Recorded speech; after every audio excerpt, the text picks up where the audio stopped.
En fait, ça fait 100 ans, en 2025, que le premier détachement de policiers temporaire est devenu permanent par la suite au niveau de la Sûreté du Québec. Ce qu'il faut se rappeler, c'est qu'à l'époque, avant 1925, les forces policières de la Sûreté du Québec, qui était la police provinciale à l'époque, étaient concentrées à Québec et Montréal.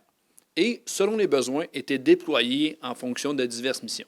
Donc, ça a été vraiment un changement majeur au niveau de l'organisation, ce qui fait qu'aujourd'hui, on a des postes de police, la SQ partout, mais les premiers, au niveau de l'organisation, de la police provinciale qui est devenue la SQ, c'était ici, donc à Noranda à l'époque. Et pourquoi c'est important pour vous de souligner ce 100e anniversaire de la Sûreté du Québec ici, en Abitibi-Témiscamingue? Bien, un 100 ans, ça arrive juste une fois. C'est quand même majeur. Puis moi, j'aime à penser, c'est que le modèle qu'on connaît aujourd'hui de poste de police de la SQ un peu partout en province, c'est peut-être en partie dû au fait où est-ce que ça a été un succès, l'implantation du premier poste temporaire devenu permanent. Et qu'est-ce qui a changé en 100 ans dans la Sûreté du Québec? Tout. Beaucoup de choses. Qu'on fait juste parler de uniformes, véhicules. Ils sont promenés en traîneau puis en train. Aujourd'hui, on est en voiture. On regarde la société des années 20-30, société d'aujourd'hui, tout a changé. À l'époque, en 1925, bien, les policiers étaient logés à l'hôtel Cisco. Le poste de police était à l'hôtel Cisco. La cellule était une des chambres de l'hôtel Cisco, puis ils rencontraient les plaignants ou les victimes dans le lobby de l'hôtel Cisco.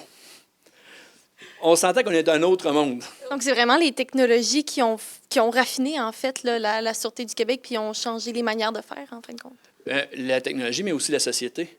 On regarde, la police est toujours le reflet de notre communauté, de nos sociétés. À l'époque, on a grandi, nos façons de faire, notre politique a grandi. Au courant de l'histoire de l'Abitibi-Témiscamingue, il y a eu un paquet de sûretés municipales qui se sont intégrées au tournant des années 2000 à la SQ dans la grande majorité des cas.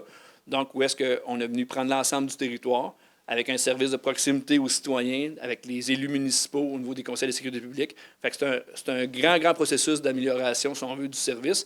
Puis je suis convaincu que dans 100 ans, ça va encore améliorer. Donc, on fait une partie de la roue qui tourne de ce côté-là. Le 100e, ça se fête. Il y a des activités en fin de semaine. Est-ce que vous pouvez nous en parler un peu plus? En fin de compte, on fait une porte ouverte ici au quartier général à Rouyn-Noranda avec plusieurs partenaires qui vont se joindre à nous. On va avoir des gens qui vont être présents avec de notre section du patrimoine de la SQ qui vont être ici pour présenter. C'est vendredi et samedi. Vendredi de 15h à 20h, et samedi de 10h à 16h.